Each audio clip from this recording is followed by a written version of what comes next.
এখানে যে কালো একটা প্লাস্টিকের টুকরা দেখতে পাচ্ছেন আপনারা, এটা একটা অটোর লুকিং গ্লাসের পিছনের অংশ।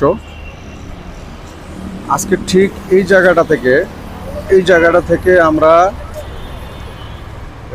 এরকম একটা এই যে অটো যাচ্ছে দেখেন, এরকম এই যে ছোট ছোট কিছু কালো টুকরো অংশ দেখা যায়। এই যে তারপরে এই যে সামনে এখানে একটা অ্যাক্সিডেন্ট হয় এক বাইকওয়ালার সাথে এক অটোওয়ালার। তো আমি এদিকে যাচ্ছিলাম, যাওয়ার পরে যদিও ঘটনাটা ভিডিও করা হয়নি, ভিডিও করার প্রয়োজন মনে করি না, কিন্তু যে লোক অ্যাক্সিডেন্ট হয়েছে একজন মুরব্বী, তার সাথে একজন ছেলে ছিল। ছেলেটা সম্ভবত মাদ্রাসায় পড়ালেখা করে, যাই দেখতে খুবই সুন্দর, হাঁটু ছুলে গেছে, হাত ছুলে গেছে, এবং মুরব্বীরও হাঁটু ছুলে গেছে, ব্যথা পেয়েছে আর কি। আপনি বুঝেন, ওইখান থেকে রিক্সাটা ওভার স্পিডের কারণে এক সাইড উল্টে গিয়ে তার ঠিক এই যে মাইক্রোটা যাচ্ছে এখানে পড়ছে, রাস্তার মিডিল একদম মাঝখানেই। তা আমরা এইখান থেকে যাচ্ছিলাম বলতে কি, আমি যাচ্ছিলাম, আরও কয়েক ভাই, ছোট ছোট কয়েকটা ছেলে ছিল এই এলাকারই, আগের গায়ের বাচ্চা মানুষ। তো ওরা দৌড়ায় গিয়া ওই টুপি পরে গেছে, কাপড় পরে গেছে, ওরা নিয়ে আসতেছে। তো আমি বললাম যে তোমরা যে জিনিসগুলো রিক্সা আনলা, গাড়ির তলে পরেও তো যেতে পারতা। তবে বাচ্চাগুলো খুব দেখলাম মিশুক, খুবই মিশুক। তো এই জায়গায় যে ঘটনাটা ঘটছে আজকে, পাশে ওই যে এখানে আনসার ভাই ওনারাও ছিল, হয়তো বা দুপুরের যারা ডিউটি করছে তারা ছিল। তো ঘটনাটা এখানে ঘটার পরে ওই মুরব্বিকে আমি, আমার সাথে আরও কিছু ছিল সহযোগী যারা ছিল, তারা আমরা নিয়ে ঠিক এই আইল্যান্ডের উপরে রাখি, এইখানটায় রাখি। আর ওই যে কালো অংশটা যেখানে দেখলাম ফার্স্টে, ওখানে দাঁড়ায়, ওখান থেকে এইখানে আসি। আসার পরে ওনা ফার্স্টে বলল যে থানায় ফোন দাও। আমি বললাম আঙ্কেল অবশ্যই থানায় ফোন দিবেন, এক কাম করি, যেহেতু বাইক মানে আমরাই ধরে রাখছি, বাইকওয়ালা ছেলেটা অনেক ভদ্র, ও আহসানুল্লাহ ইউনিভার্সিটির পাশে কি একটা ইউনিভার্সিটির নাম বললাম, আমার সরি মানে পুরো খেয়াল নাই, ওই ইউনিভার্সিটিতে। তো আমি বললাম যে তুমি থাকো, থাইকা তুমি দেখো তার কি হয়েছে, কারণ তুমি চলে যেতে পারো। সেও বলছে যে আঙ্কেল আমি চলে যেতে পারতাম। আমি বলছি চলে যাবা কীভাবে, সে দাও এই জায়গায় যদি তোমার আব্বা থাকতো তুমি কি ফালা যেতে পারতা? এভাবে বললে যাক, বাইকওয়ালা যায় নাই, ওই ইচ্ছা করলে চলে যেতে পারতো ওই বাইকের মতো টান দিয়ে। হ্যাঁ, কিন্তু জানে ছেলেটা ভদ্র আছে, সে দাঁড়াইছে এখানে। দাঁড়ানোর পরে তো আমি মনে করছি যে যেভাবে পড়ে আছে রিস্কার মানে নিচে, আমি মনে করছি খুব মেজর কোনো প্রবলেম হয়েছে। যাই হোক, ধরে আনার পর উনি দাঁড়াইছে, বললাম হাঁটতে পারেন, হাত বাঁকা করেন, সবই ঠিক আছে। তো এক পর্যায়ে উনি মোবাইল বের করে বললো থানায় ফোন দাও। আমি বললাম আঙ্কেল থানায় ফোন দেওয়ার তো প্রয়োজন না, আগে আপনি চলেন, আপনি ট্রিটমেন্ট দেয়, হুন্ডা যেহেতু আটকানো আছে কোনো সমস্যা নাই, সে আগে খরচ বহন করবে কি না, যদি সে আপনার কথা রাজি না হয় তারপরে হয়তো আপনি তাকে পানিশমেন্ট দিতে পারেন। সে বললো না আমি ট্রিটমেন্টে যাবো না। আমি কি, আরে আঙ্কেল নিয়ম কি, অ্যাক্সিডেন্ট হওয়ার সাথে সাথে আপনি যেহেতু মুরব্বী মানুষ, আগে আপনি ট্রিটমেন্টে যান, গাড়ি আটকানো আছে, পরে আপনি থানা পুলিশ করেন। আর থানা পুলিশ করতে যদি হয় তারপরেও তো আপনার মেডিকেল একটা সার্টিফিকেট লাগবে। সে আমার কথা শুনে নাই, সে খুব চিল্লাচিল্লি করে বললো না আমি যাবো না। তো যে একদম অনেক অসুস্থ হয়ে যায় সে তো এভাবে কথা বলতে পারে না। যাই হোক, মুরব্বী মানুষ, ওনার সাথে আর আমি তর্কাতর্কিতে জড়াই নাই। উনি বললো আমি সংসদে চাকরি করি, আমার লোক আসতেছে।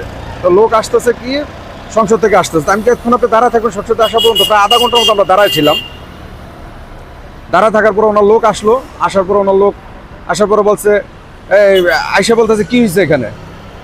আমি কই কি হয়েছে এখানে, এই ঘটনা ঘটছে। বলছে কার সাথে হয়েছে? আমি কি যার সাথে হয়েছে ভাই, মুরব্বীরা আমি অনেকক্ষণ বললাম যে আপনার ট্রিটমেন্টটা করায়। উনি আমার ফাট করে বললো যে আপনি কথা কম বলেন। তো কথা কম বলেন, এই কথাটা বললে আমি বললাম না, আপনি কথাটা এইভাবে বলতেছেন, কথা কম বলেন মানে কি? আপনার তো কথার দরকার নেই। তখন আমার মেজাজ এত গরম হয়েছে, আমি বললাম কিছুক্ষণ আগে যখন অ্যাক্সিডেন্টের রাস্তায় পড়েছিল তখন আপনি কোথায় ছিলেন? আপনি ওনার আত্মীয় হন, ভাই হন, ভাতিজা হন, ছেলের সন্তান হইতেই পারেন, কিন্তু আপনার কাছে তো এই ব্যবহারটা আশা করি নাই।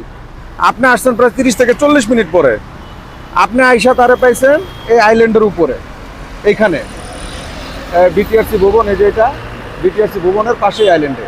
আপনি তখন কোথায় ছিলেন? এই ছোট ছোট ছেলেরা আমরা হেল্প করছে, ওরা ধরছে, আমরা ধরে তারা এখানে আছি। আর আপনি আইসা এই যে ব্যবহারটা করছেন, এটা তো কোনো মানে শিক্ষিত লোকের ব্যবহার, ভাষা এরকম হতে পারে না। আপনার চেয়ে তো যে মূর্খ ছেলেগুলা যারা পড়ালেখা জানান, আমরা অনেকে বলি বস্তির ছেলে পেলে, ওরা অনেক সহানুভূতি দিয়েছে, যে সহানুভূতিটা আপনাদের বিন্দু পরিমাণ নাই।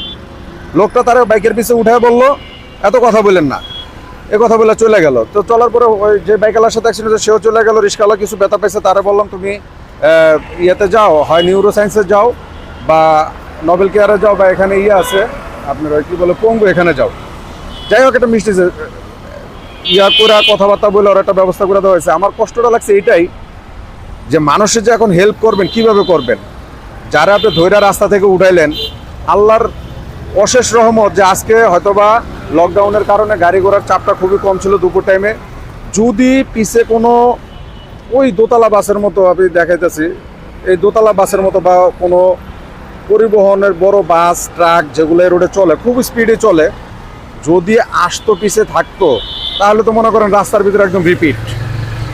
উনি যে উঠে করতেছে পুলিশে খবর দেবো, উনি তো উঠতেই পারতো না, পুলিশে খবর দেবো কি? তো আল্লাহ ওনারে হেফাজত করছে।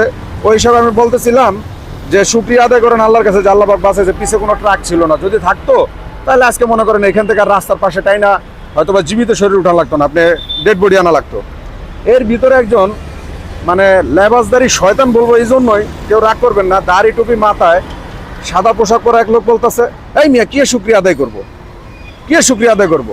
আমি বললাম, ভাই আপনি এত ক্রেজি কেন, এইভাবে কথা বলতেছেন কেন? আপনি তো দেখতে দেখা যায় একদম ইমাম সাহেবের মতো, দাড়ি মাথায় টুপি, এত সুন্দর পোশাক, কার শুকরিয়া আদায় করবেন জানেন না? কার শুকরিয়া আদায় করবো? আপনি শুকরিয়া আদায় করেন। আমি তো সবসময় শুকরিয়া আদায় করি। ওনার জায়গায় যদি আমি অ্যাক্সিডেন্ট হইতাম তাহলে আমার কি অবস্থা হতো? অবশ্যই শুকরিয়া আদায় করি আল্লাহর কাছে। উনি কেন না আমরা শুকরিয়া আদায় করেন, আপনি একলাই করেন। আমি কি আপনি চাচ্ছেন কেন? আপনি তো এখানে অ্যাক্সিডেন্টও হন নাই, আর আপনি কোনো অপরাধের সাথে জড়িত না, আপনি পথচারী। উনি কয়েক কার শুকরিয়া আদায় করবো? তখন আমি বলছি যে এই যে আবু জাহেলের মতো কথাবার্তা, মাথায় দাড়ি টুপি, লেবাসদারি শয়তান, এই শয়তানকে কার শুকরিয়া আদায় করবো? এই শয়তানগুলো লেগে, লেবাসদারি টুপি আলাগো লেগা, দাড়ি আলাগো লেগা, সারা টুপি দাড়ি আলাগোই বদনাম। এই লোকটা আমার সাথে তর্কাতর্কি করলো। লাস্টে রিক্সা চালক ছিল অনেকজন, ওই ছোট ছোট বাচ্চাগুলো ধরে বইছে যে আপনি কেন এখানে তর্কাতর্কি করেন? তো আজকে জিনিসটা খুবই খারাপ লাগলো এই জন্য যে আমি দিন দিন দেখতেছি মানুষগুলো জানি কেমন হিংস্র হয়ে যাইতেছে, কৃতজ্ঞতা বোধ বলতে কিচ্ছু নাই। ওনার উচিত ছিল, উনি যখন আসছে, ওনার চাচা লাগে না বাপ লাগে আমি জানি না, উনি এসে বলা উচিত ছিল যে ভাই কে কে হেল্প করছেন সবাই ধন্যবাদ, যেহেতু আপনারা এখানে ছিলেন আপনাদেরকে ধন্যবাদ জানাই। উনি এটা না বলে উনি এমন একটা রিয়েক্ট করলো যে আমরা ওনারা ধৈর্য রাস্তা থেকে আইল্যান্ডে উঠানে আমাদের অপরাধটা হয়েছে। তো এই জন্য এখন মানুষ যে উপকার করবে আপনাকে, কিভাবে করবে? এই ব্যবহার পাওয়ার পরে আপনি কি মনে করেন নেক্সট রাস্তাঘাটে কোথাও কোনো একটা অ্যাক্সিডেন্ট থাকলে বা ইনজুরি হলে আপনি থামবেন? বা আমার এই বক্তব্য শোনার পরে কেউ থামবে না। এই জন্য দেখলাম সাইদা উপকার করা আর নিজের গালে জুতা মারা একই সমান। আর এই লোকগুলো এই এলাকায় থাকে, এই শেরেবাংলা নগর এলাকায়, হয়তো বা কোনোদিন চলাফেরায় দেখা হয়ে যেতে পারে। যাবার সময় এতটুকু বললো না যে ধন্যবাদ বা আঙ্কেল একটু আগে কথা বলে ফেলছি, সরি, কিছুই না। উনি ওনার মতো চলে গেল। ওনার সামনে কি লেখা ছিল? সংসদের একটা ওই যে ছোট লোগোর মতো থাকে, ওটা লাগানো ছিল, হয়তো বা সংসদে চাকরি করে।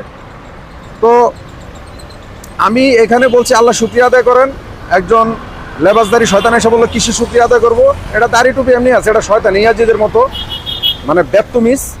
আর যে মুরব্বী ব্যথা পেয়েছে, উনি আসলেও অনেক ব্যথা পেয়েছে, যার কারণে বারবার বলতেছিলাম আপনি ট্রিটমেন্টে যান, কিন্তু উনি ট্রিটমেন্টে জানে। যাই হোক, ওনার আত্মীয় স্বজন এসে নিয়ে গেছে। তো এই এতটুকু কৃতজ্ঞতা বোধ আমাদের ভিতরে নাই। আহারে, লোকটা তো আমাদেরকে বা এই ছেলেগুলো আমাদেরকে টাই না এখানে নিয়ে আসছে, পিছিয়ে গাড়ি থাকলে অ্যাক্সিডেন্ট হইতেও পারতাম। এতটুক মানে ধন্যবাদ পাওয়ার বা উনিও সুক্রিয়া তো আদায়ের ভিতরে নাই। উনি আছে ওনার মানে হ্যাডাম নিয়া যে উনি সংসদে চাকরি করেন, ওনার পাওয়ার আছে। আরে ভাই, আপনি জীবিত আছেন দেখে আজকে পুলিশে ফোন দিবেন। যদি আপনি আল্লাহ না করুক এখানে কিছু হইতো, আপনি পুলিশে ফোন দিতে পারতেন না। আমরা যারা পথচারী ছিলাম তারাই নিয়ে গেছি। আমি সবাইকে একটা কথা বলবো, কেউ যদি আপনি বিন্দু পরিমাণ উপকার করে থাকে, অবশ্যই তার কাছে কৃতজ্ঞতা প্রকাশ করবেন, এতে আল্লাহ সন্তুষ্ট হয়। আপনার কাছে তো কেউ টাকা পয়সা চায় না। তো ওনার ওই আত্মীয়টা, ছেলেটা ইয়াংই, যে একটা রিয়েক্ট করে গেল এখান থেকে, মনে হয় যে আমি ওনার এই পাকা ধান খেতে মই দিছিলাম, এরকম একটা ব্যবহার করে গেছে। তো যাই হোক, যখনই রাস্তাঘাটে কোনো কিছু দেখি, উপকার করি, উপকার করতে যাই, এর ভিতরে কিছু ব্যতিক্রম ঘটনা ঘটে। আমার মনে হয় মানুষ এগুলো দিন দিন দেখলে এরপরে নেক্সট আর কোনো কেউ উপকার আগে আসবে না। রাস্তা যদি পয়রা রিপিটও হয়ে যায় গাড়ি তোলে, কেউ আগে আসবে না। তো সবাই ভালো থাকবেন, ধন্যবাদ, সেফ থাকবেন, দেখে শুনে রাস্তায় চলাচল করবেন। আসসালামু আলাইকুম।